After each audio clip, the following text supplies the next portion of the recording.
I've been watching you, living on love.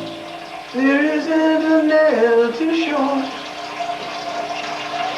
Or fun you can leaving it all alone now. Why don't you like it? Huh? Why don't you like it? Don't like what? Why don't you like it? You know? Yeah, because it's like gets away from that thing that's happening so cool. And I didn't want to sing in that spot.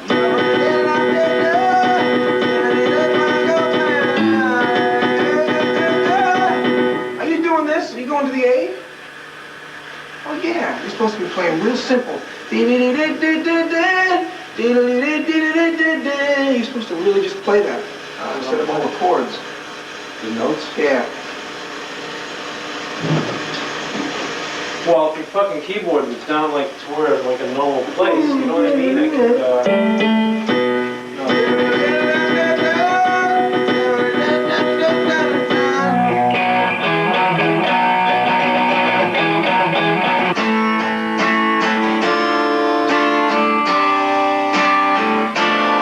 And then you could go in there like on Janie's Got a Gun and work all those arpeggios out as the track's getting built and stuff. Yeah. You know? So here we go. 4 strings. Anything like 4 flat? Oh yeah! But is that what pump means? No, what pump means is what this record is. It's the difference between us old farts and the younger bands is that the younger bands are into jerking off and we're into fucking.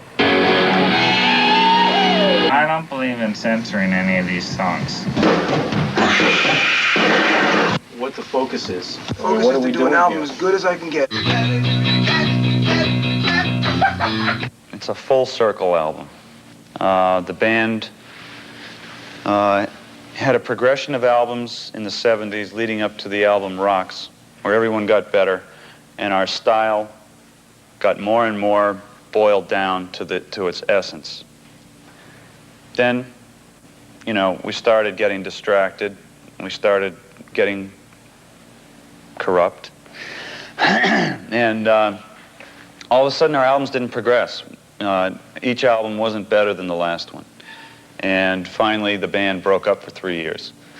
Then when we got back together, you know, we didn't just come out with an album that was the next logical step.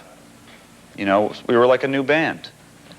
We had to start the evolutionary process again.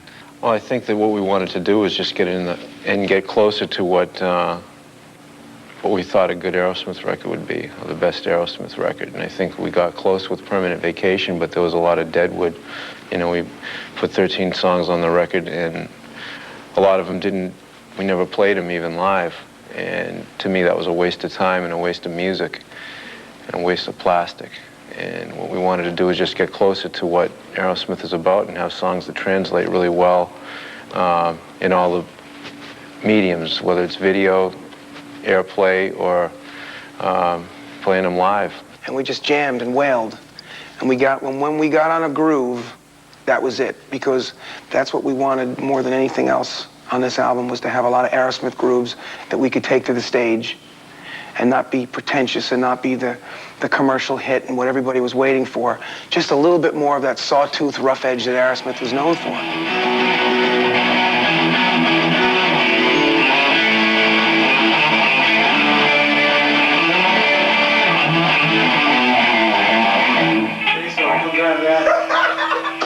No, that ain't bad enough, motherfucker! Joe Perry, I bounce off of as, you know, is this cool? I don't know whatever happened to him in his life, but whatever it is, he's way different than I am. And I like it. And I can't be that way. You know, I can get close to him, I dangle a cigarette from my mouth. But I can't think the way he does, so I gotta bounce stuff off him. That's the side I don't have.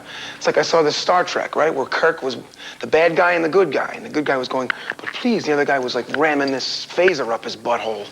And so they started both dying, you see, because somehow in the transporter it split them up. And they were dying on their own. Hate was, you know, a little bit of mixture of the two made everything work just right. And that's what Joe Perry is for me.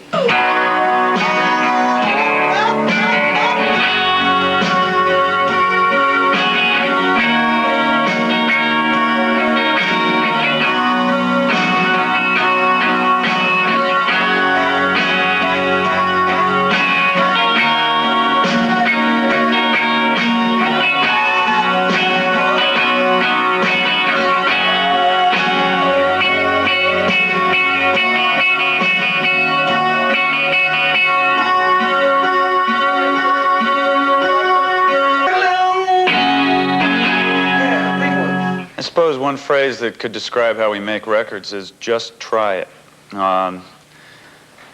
You know, we have a process that we wind up going into to make records, and generally it's just like an extended jam.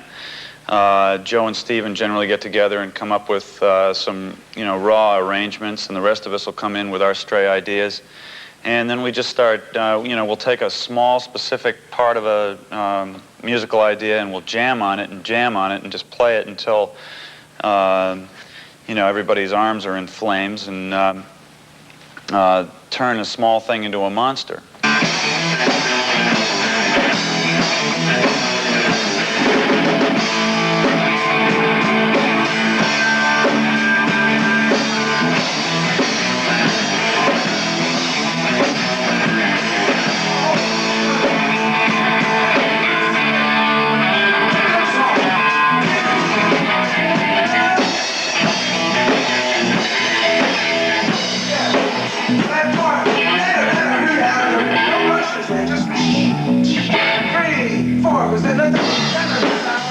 Aerosmith is like the vehicle that allows me to be all that I can be. Whatever I think I want, whatever I want to be, Aerosmith allows me to be it. You know, and have a good time doing it. You know, it's just, it's like, I used to think, you know, why am I keeping this alive? Why do I want to start up with a band again? Because it's like, it's the only thing I really know. You know, we're married. It's a marriage, 5 of us. But more than that, once you get past the egos, which is nuts to say, but the real bottom line is the music that we make together. You know, it's like you get these 10 kids and they're all playing in the same sand, but when they're finished, they got this castle built.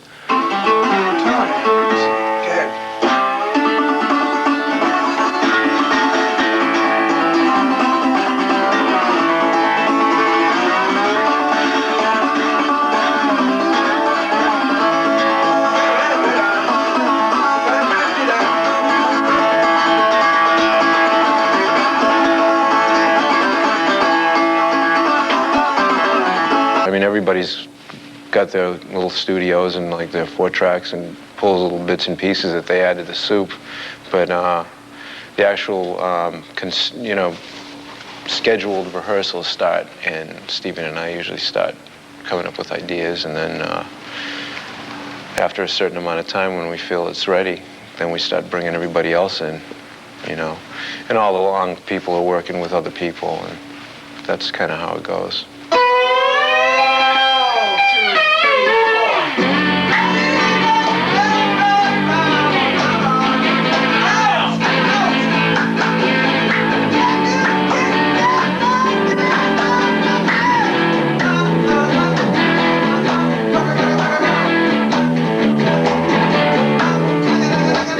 It's almost impossible to have a cassette rolling and be able to take the cassette and play it back, and you know, because you've got 6 or 7 hours on it. So we decided putting 1-1. That was the first day. So anything on that first cassette was the first day. We figured if we did that for 2 or 3 months, we'd have the album. And we did. 1-1 was a song called Monkey on My Back.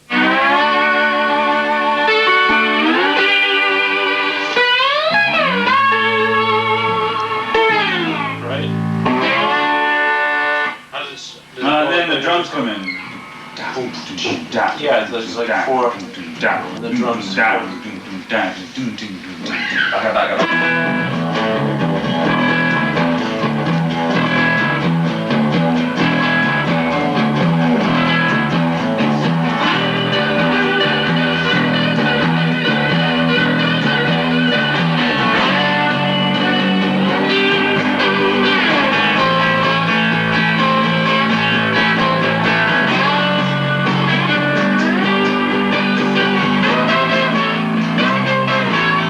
Well, when we first start writing the songs, we both get kind of an individual idea about what kind of sounds we're going to go for.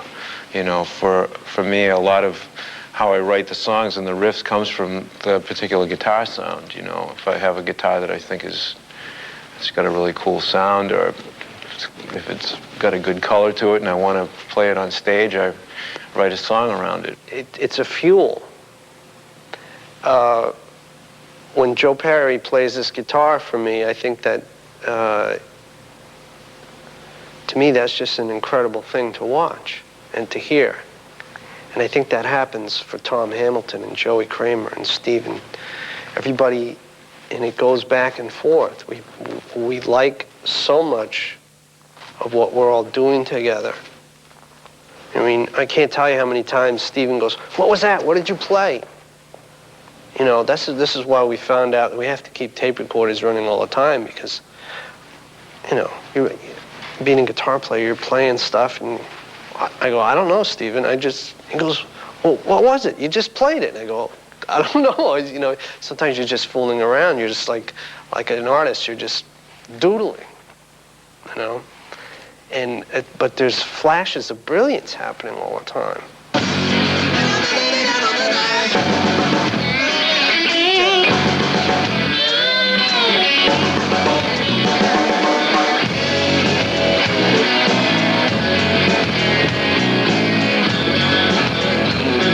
We go to the CG section.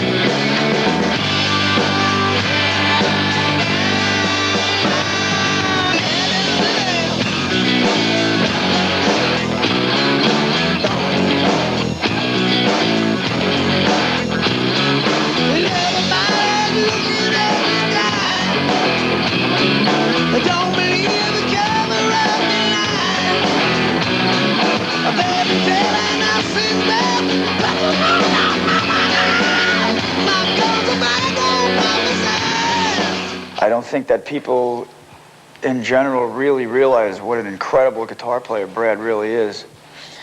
Because he's a quiet kind of guy, you know. And his influence, you know, shows in songs all over the place, starting back on Rocks, you know, with songs like Round and Round, and the original riff from Nobody's Fault, to Voodoo Medicine Man on the Pump record. The forte of his playing lends itself to the style of Joe's playing, and then the way that they complement themselves back and forth is what really makes the band, what the band is really all about, because Aerosmith is really a guitar band. Brad's playing doesn't come from insanity. It comes from a schooled thing. You know, he learned it and he built on the learning. But Joe, like, you know, he never took any lessons or anything like that. He built it out of anger and want of a girlfriend and not that Brad didn't, but it's a different type of thing that's real black, and I like that.